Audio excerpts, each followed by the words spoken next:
And now it's time to analyze the operational situation on the Alexandrovsk front.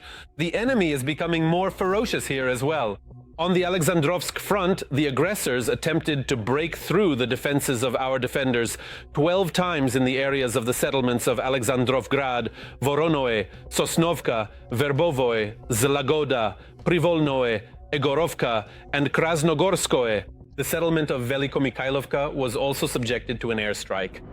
The trenches have disappeared, and in their place, a deadly gray zone 20 kilometers wide has formed.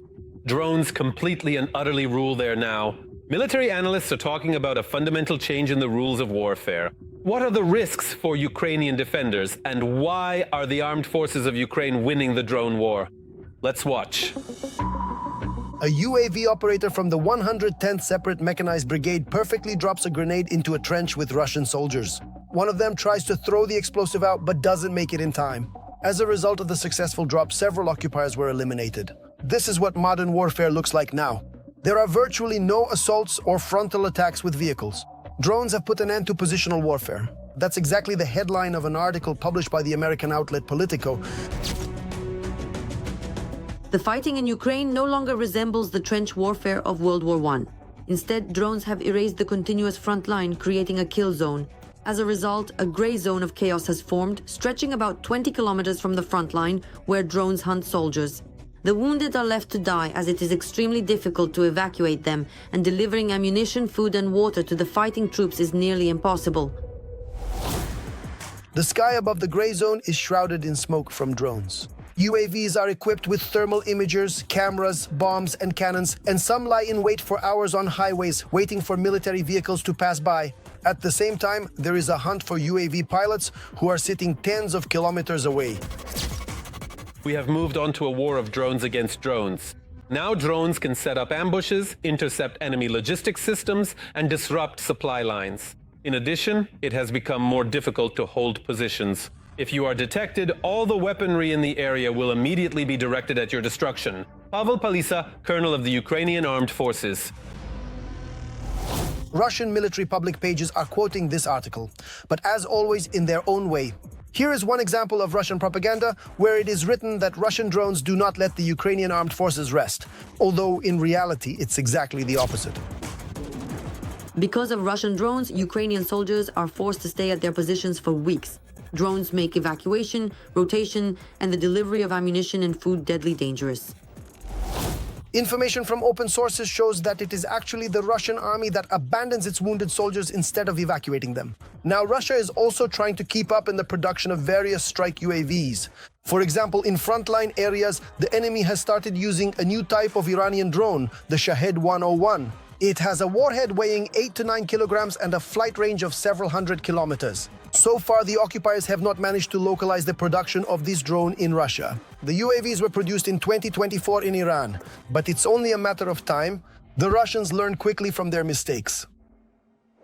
We're going head-to-head with them, and they have some really impressive developments. Their science is well established and working. They've managed to suppress and break down, any internal resistance or attempts to oppose the war. And that's why they have these developments, and the machine is running. They were preparing for war. They were buying up. They improved the Shahids, made Lancets from Israeli drones.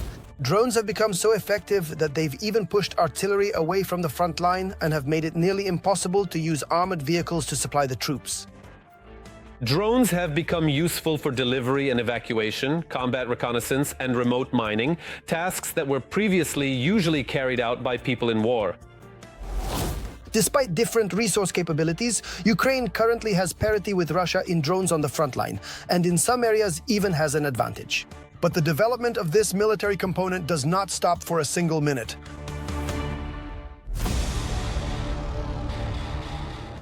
Well then, right now let's move to the Costantinovka direction of the front. The Russian world continues to destroy, kill, and maim here as well. In the Costantinovka direction, the Russians launched 25 assaults on the positions of Ukrainian units in the areas of Bilahora, Kostantinivka, Shcherbinivka, Toretsk, Klishchivka, Rusin Yar, Stepanivka, and Sofiivka. Ukrainian defenders repelled all enemy attacks. And now attention. German Chancellor Friedrich Merz has announced the delivery of long-range missiles to Ukraine. Which ones exactly? That will become known very soon. In addition, Ukraine has received its first Terrahawk Paladin anti-aircraft systems. Let's not forget about the unprecedented military aid from Spain. More details about the latest additions to Ukraine's arsenal are coming up in the report.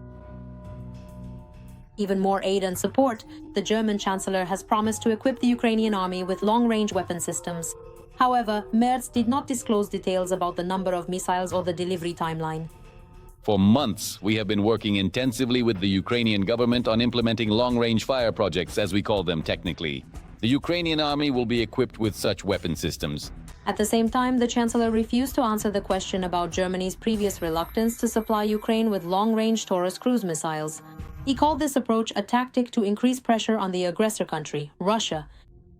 The possibility of actually operating the Taurus missiles directly depends on the overall level of training and expertise of the technical personnel involved. So apparently the main point here is that only Bundeswehr servicemen who are specifically trained can currently use the Taurus missiles. Training Ukrainian specialists would take quite a long period of time, likely requiring additional preparation and instruction before they could reach the necessary level of proficiency. Germany is the largest European donor of military aid to Ukraine. Since the beginning of the war, the government has provided Ukraine with assistance totaling more than 50 billion euros. In September, Berlin launched a new initiative to procure long-range drones jointly with Ukraine's defense industry. Germany will also allocate an additional 150 million euros to purchase weapons from the US for Kyiv. Germany is well aware of the possibilities of direct military confrontation with the Russian Federation. That is why it is deeply invested in ensuring the defense capability of the Ukrainian state and, accordingly, in the technical rearmament of Ukraine's defense forces.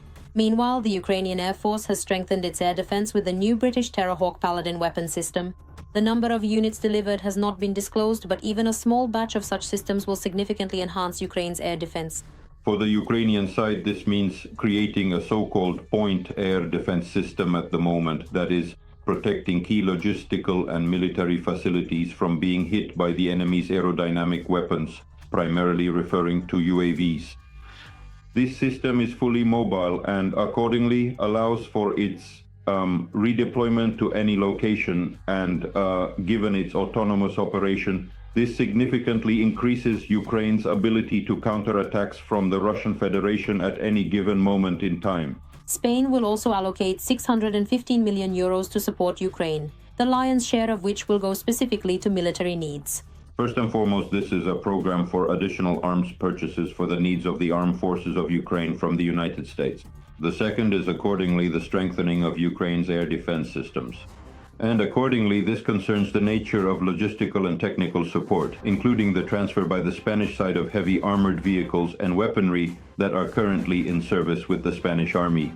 Since the start of the full-scale war, Ukraine has ramped up weapons production and the implementation of new technologies, which are already being used on the front lines. The volume of domestic weapons production has increased by dozens of times. Ukraine has scaled up the production of the Bogdan self-propelled howitzer to 20 units per month. These are record numbers even for NATO countries. And a distinctive feature is that it uses a modified 155mm caliber. This is the NATO standard. Plus, of course, the price-to-quality ratio. In addition, Ukraine's defense forces have increased artillery shell production, and the increase has been record-breaking. And we're talking about scaling up the production of both FPV drones and accordingly strike drones with a target range of over 1,500 kilometers. Earlier, Volodymyr Zelensky stated that the production of domestic weapons, particularly ballistics and drones, is one of the key tasks for the authorities and manufacturers. It is also worth noting the scaling up of electronic warfare systems and radar production. In this segment, once again, Ukroboronprom holds one of the leading positions in the world, and accordingly the production of naval munitions as well. All this means that Ukrainian developers have demonstrated the ability to create high-precision weaponry capable of destroying important enemy military targets deep behind the front lines. Every voice matters. Join our community, support independent journalism and help us bring you the truth from Ukraine. Become a member of Ukraine Today. Join us now. And now an analysis of the operational situation on the Orikiv sector of the front.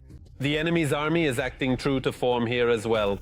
On the Orikiv direction, the enemy attacked the positions of our defenders 4 times in the areas of the settlements of Novoandrivka, Stepov, and Primorske. The enemy carried out airstrikes with guided bombs on the areas of the settlements of Orikiv and Plavny.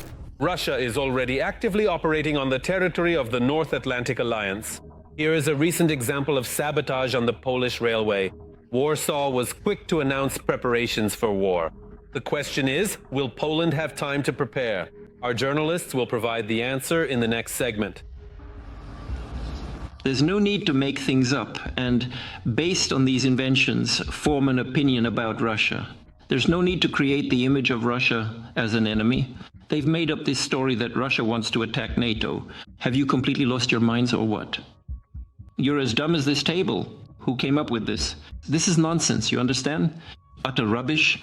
The Kremlin has begun preparations for war against Poland. We are now closer than ever to open conflict since World War II. This is a pre-war situation. The General Staff has announced a planned attack.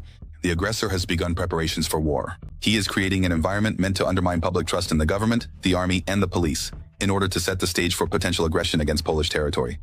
The Chief of the General Staff of Poland stated that recently there has been a significant increase in acts of sabotage and large-scale cyber attacks in the country. These events may indicate that Russia is creating conditions to destabilize the situation and weaken the state from within. One of the most recent such incidents was an explosion on the Warsaw-Lublin railway line. Analyzing all the incidents that have taken place in Poland and Europe, one can say that all the traces lead east, to Muscovy. Polish authorities believe that this episode and other similar cases bear the hallmarks of pre-planned operations that may be linked to the activities of foreign intelligence services. The sabotage of the railway line on the Warsaw-Lublin route is an unprecedented act of subversion, directly targeting the security of the Polish state and its civilian population. We will catch those responsible, whoever they may be. 2 months prior to this, about 20 Russian drones entered Polish territory en masse for the first time. Poland's security services stated that the threat from the drones was more serious than the authorities had believed. The claim that these were cardboard and paper objects is not entirely true. The Polish leadership does not hide the fact that it is preparing for a direct confrontation. We can respond to these threats either symmetrically or asymmetrically. We have the full arsenal of tools at our disposal. Military analyst and former SBU officer Ivan Stupak is convinced that the Kremlin is already waging a hybrid war against Europe, and the only question is when it will escalate into an open conflict. For Russia, what it is currently doing in Europe is already a war. Asymmetric, non-linear, hybrid. Call it whatever you want, but it is ongoing. Poland's strategic position between the Kaliningrad region and Belarus makes it one of the key countries for the security of all of NATO. And Warsaw itself plays an important role in ensuring the defense of the eastern flank. Consequently, the defense of Estonia, Latvia, and Lithuania will directly depend on the ability of Polish forces to respond promptly to potential threats. Everything depends on our stance, whether we can deter the enemy or encourage them to act aggressively. While most European countries spent many years discussing the potential threat from Russia, Poland was engaged in systematic and purposeful preparation. Over the past decades, Warsaw has significantly strengthened its military capabilities, and the buildup of its defense potential began immediately after Russia's annexation of Crimea. While other countries waited to see who would make the first move, Poland took action. In 2024, Poland's defense budget rose to 4.7% of its GDP. This is the highest figure among all NATO member states.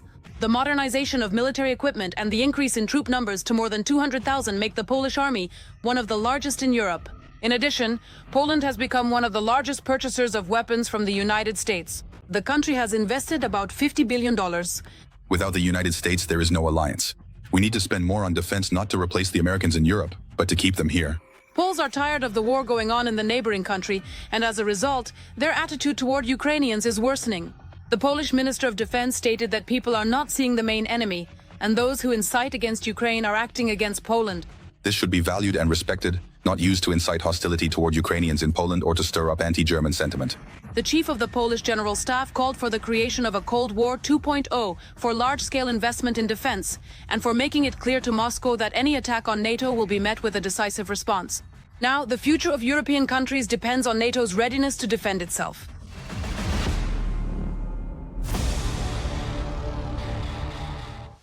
That's all for today. But very soon on Front News, you'll see new, unique reports from our journalists in the hottest spots of the war, gathered so that you know the truth. This was Vladimir Timoshenko with you. Take care of yourselves and your loved ones.